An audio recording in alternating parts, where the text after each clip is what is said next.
Yo, what up? Welcome to another episode of the Oakland Warriors podcast. I'm Patrick, flying solo. The Warriors, they beat the Denver Nuggets in Denver 113-102. And I gotta admit, I missed like half of this game.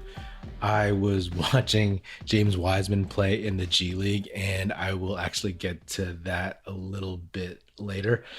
So the Warriors were down. They hadn't beaten the Nuggets out of 3 times this year. My friend Ramesh pointed that out. They were 0-3, and so it would have really sucked to go down 0-4 on the season. Even though I think the Warriors are a much better team, you wouldn't want to see the Nuggets in the playoffs with them knowing that they beat the Warriors 4 games out of 4. So basically what this game came down to was a couple things. It felt like Steph was hunting his shot, and he looked like Steph, right? We all know that he has been having his worst shooting year since he was like a kid, right? No, since early in his career. So it was good to see him hit some really, really big shots, some big 3-pointers, and go into the basket, going to the basket on the break, going to the basket like in a half-court set. There was that one where Jeff Green was all over him. Steph lost the dribble a little bit, and then he just went around down the baseline and put it in. I was like, okay, cool. He still got that in him. Steph was 11 for 21, 5 for 12, 5 for 12 from 3, 7 for 7 from the free throw line, 9 boards, 3 assists, 34 points. We keep talking about all the other dudes on this team, like the Warriors can't win without Draymond. They can't win without Clay. But we all also know that the Warriors need Steph to be his normal self, to be honest, to really, really get at that title, right? Yes, it could still happen if he is playing solidly and then everybody else rises up. But with everything revolving around him, it works so much better when he is this just deadly threat, and we saw that in this game, and that was huge in just bringing them back and then making the Denver Nuggets and their fans, whatever, just go silent. By the way, there were a ton of Warriors fans there. Every big shot, it felt like there was a bunch of blue and gold. So I found that interesting. Also, Jordan Poole, I think he might be back, right? He's had a couple really good games, actually 3 in a row, if you count the one in Denver when all the vets went back to the Bay. So he definitely is riding this wave of confidence. And if there's a way to keep that going, like, please figure out how, because the dude was off the bench 34 minutes. Previous game, he played 30 minutes. So 34 off the bench is plenty of time for him to get in rhythm. He was 8 for 13, 4 for 7 from 3. He missed a free throw, 1 for 2, 5 boards, 7 assists, 21 points. He was plus 29 on the night. The next highest plus minus was Steph at 18. So plus 29, that's solid. And he hit 2 ginormous daggers at the end of the game. I believe they were back-to-back dagger 3-pointers. And you love to see it. You love to see it, right? I mean, Clay had a chance to hit a dagger, but he missed. And then a possession or two later, Poole came down wide open. Both Monty Morris and Austin Rivers went with Steph. Steph tossed it out to Poole on the wing, left wing. And you look at Monty Morris and Austin Rivers, they both kind of threw up their hands like, what the hell just happened? Somebody blew that coverage because Jordan Poole was wide open. He took his time, drained the 3, boom. And then later on down the court, Poole open in the corner. Steph was actually running to get the ball from him because he was expecting a foul and he wanted to run out some clock. But with 13 seconds left on the shot clock in the corner, again, wide open, Jordan Poole nailed it. And you love to see it because not only is he hitting that shot, but he is active. He is confident. He is energized. You like it when he takes those shots. You like that cockiness from him because that's what makes Jordan Poole. That's what he needs to be a good player. When he's not feeling confident, that's when you get these kind of half-hearted, half-ass games where it's like, oh, I didn't even notice Jordan Poole was in the game, So that was huge. And this was a big win again because they hadn't beaten the Nuggets, but just to build on the previous game, right? Like, yes, it's true, right? Like they know Draymond's coming back. They know there's a definite like end to this period where he's been gone. So I'm sure they're feeling that energy. They're riding that wave, feeling that vibe. So that's totally awesome. But to have a game where they were down and they weren't really too sharp, it seemed like for a while, but then just to come fighting back, get a lead, a solid lead, lose the lead, and then push back and win the game. You know, that's big right there because over the past couple weeks previously, and even during some of their 500 ball stretch for the last couple months with Draymond out, a lot of times they would just get pushed and lay down and take it. Right. So it's good to see this fighting spirit and these thoughts that like, oh, I guess they're not peaking at the right time. They still can. They still definitely can. I believe there's like 15 games left. One more without Draymond. They play the Bucks on Saturday, which is going to be a big game. Primetime ABC, the showcase game at Chase Center. So hopefully they can pull that out. If they do, the vibes around the Bay, amongst all Warriors fans around the country, around the world, will be riding pretty high, especially with Draymond coming back the next game. So we'll see. It's good. Just keep building those habits and seeing these guys get more and more confident. I loved, again, seeing a lineup with Poole, Steph, and Clay. And even though Clay didn't shoot well, only 7 for 20, 2 for 8 from 3, he's still a threat. But, you love seeing that because that is a lot of firepower, no matter who you throw in there with them, whether it's Wiggins, I'll get to him in a second, or Kuminga, or Moses Moody, or a big man, whomever else, right? Those are 3 dudes who can light you up in different ways. Andrew Wiggins,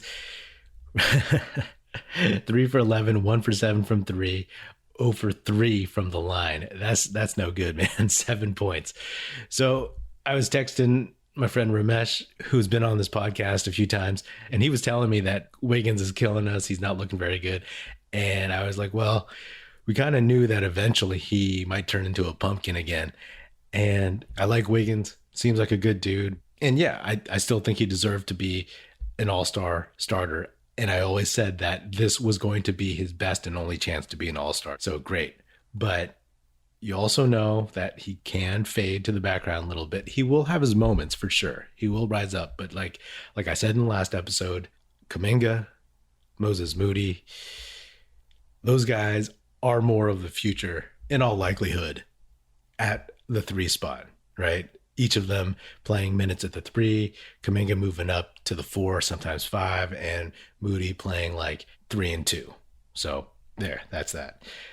Kuminga was 7 for 12, 18 points, 3 boards, hit both of his free throws, and he was 2 for 5 from 3. I mean, what else can you say about the kid? He continues to impress. I saw those 3-pointers and, they didn't guard him. He was wide open and he drained them. And just the way he attacks the basket. And he got burned a couple times on defense, but, it is what it is. Bones Highland is one hell of a player. That guy's shifty and quick as hell. So whatever. He'll clean that up. He'll learn. Overall, a great night for Warriors basketball. The Warriors are now tied with the Memphis Grizzlies, but because the Grizzlies are ahead in the season series, right now the Grizzlies are 2 and the Warriors are 3. But obviously we'll keep looking at the standings, but like I've said before, that's not as important right now. The important stuff is making sure that this squad continues in the trajectory that they're going in. It's a complete 180 from how they had been when they lost to Dallas, when they lost to the Lakers. So that stuff is not that long ago.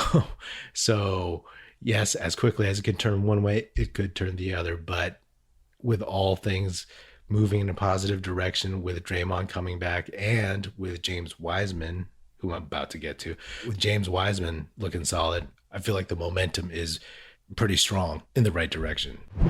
College basketball fans, join the action on the court during the biggest tournament of the year with DraftKings Sportsbook. Turn your team's victory into your own big win. New customers can bet $5 on any team to win and get $200 in free bets if they do. It's that simple. If they win, you win. If Sportsbook isn't available in your state yet, you can still join the college hoops action with DraftKings pools. Everyone can play free pools all March long for a shot at a share of over $250,000 in prizes.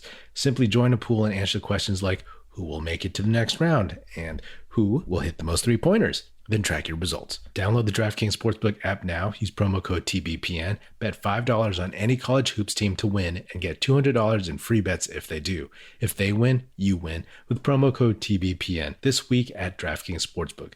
21 and over. Restrictions apply. See show notes for details. Okay, so now James Wiseman. All right. I was looking for a feed of the Santa Cruz G League game against the Stockton Kings, and I had no idea that the Kings had a G League affiliate in Stockton. What's up, Stockton? But I was excited. I was going through some of the older episodes on the Oakland Warriors YouTube channel, and I came across the episode of the game where James Wiseman hurt himself, where he tore his meniscus, and I was so sad sounding. It was such a bummer because obviously as a Warriors fan, you don't want to see that, but just the kid was showing so much potential. And every time he was just starting to look good, he would get hurt, whether it was his wrist, whether it was getting COVID, whether it was his meniscus. So I sure as hell was way more interested in the Santa Cruz Warriors game than I was the big league club, to be honest. Wiseman, he ended up with, I believe, in 21 minutes, he had 18 points and 6 boards. I don't have his line in front of me, but he looked rusty to start. And my whole thing was like, all right, just dude, do not get hurt. That's a win if you do not get hurt. Don't try to do too much. Don't try to prove too much. He slowly but surely got into the flow of the offense. One thing I noticed was like, I totally forgot how huge that dude is, how big he looks out there compared to other grown men, other NBA players. Yes, it's the G League, but there are still some big dudes there. And he looked fine. His first shot, he missed a couple shots, but then his first made shot was he got the ball at the left block and he did a little hook move, right? Little small hook. And I was like, oh, cool. Because that is exactly the kind of move that we've seen in clips of him working with the coach. I forgot his name, the dude from Eastern Europe, the dude who coached Nikola Jokic. Those were the kind of moves that we were seeing. And I was like, great. He is applying this knowledge and this skill set. He has improved to some extent. Feel for the game, rhythm, totally up for grabs right now, but still it's early. I was texting Aram in Toronto and he pointed out that James Wiseman, he looks like he's stronger, like his legs are stronger. And I don't know if you guys remember, but everybody made a big deal before last season that James Wiseman was like really, really strong in the upper body, but he had like really skinny legs. So this is good. This is good. He needs to be stronger. And I think that's a positive. Bottom line is he's still getting used to his body, right? Like his body has changed. He looks stronger than he was when he got hurt 11 months ago. And even then he'd only played 39 games. And before that he'd played 3 games. So what you don't want to see is him overdoing it and then like not being used to the way his body moves with this extra weight, extra muscle, and then hurt something, right? James Wiseman, he hit, I believe, all of his free throws. I think he had at least 3, and his stroke looks good. His stroke has always looked pretty decent from the line, and I'm glad he hit all 3. Small sample size, but you'd like to think that if you're out for 11 months and you have a leg injury, that at least you will become a dead eye free throw shooter. Like that's what you hope for. So hopefully he can get that up to 75% at least. And yeah, he looked big, strong, agile. He had a couple dunks. I can't wait till the day, whenever that may be, that both he and Kuminga are on the court together. It may be really awkward, but just seeing them, like the future of this Warriors franchise with these two crazy athletic, talented dudes, the kind of players, like I've said in the past, the Warriors traditionally haven't really had as their foundation, as their core. So that's a positive. And I kept checking to see if Wiseman had any issues with that knee, if he was favoring it at all. And no, he looked fine. He looked fine. He didn't seem to check himself or anything on the bench. He looked fine. He walked off a couple times, maybe just to stay warm or whatever. So that's a positive. Like, this whole game was a positive. He still needs to work on his rebounding, but that's something for later to criticize. You know, he's just getting out there. And even though he is more talented and more physically gifted than the guys he played on the Stockton Kings, those guys have been playing for a while. You know, those guys haven't sat out for 11 months. So it's good that the Warriors have this G League team. I mean, it's basically just like in baseball when a pitcher comes back and you have some rehab starts in the minors, right? He definitely is going to have one more game. And if he needs any more, that's fine too. But I just am excited because you can feel these pieces coming together, right? You see Draymond on the bench, you see Andre on the bench, you see Wiseman getting reps in the G League, and you know, it ain't gonna be perfect, but those are some very, very good reinforcements. And you see the confidence in the big league squad, you know, and you see the young guys getting confidence. So, hey, if I want to go back to the things that I always talk about, health, it seems like people are getting healthy. So that's good. Standings, the Warriors still in it for second place. Most likely, if they keep at this rate, they won't drop below third. And if everybody comes back in time, and then experience and confidence. I mean, Moody's out there. He looks like he belongs. Jonathan Kuminga's out there. I mean, he's looked like he's belonged for a long, long, long time. And then Jordan Poole, embracing the moment, unafraid of the moment.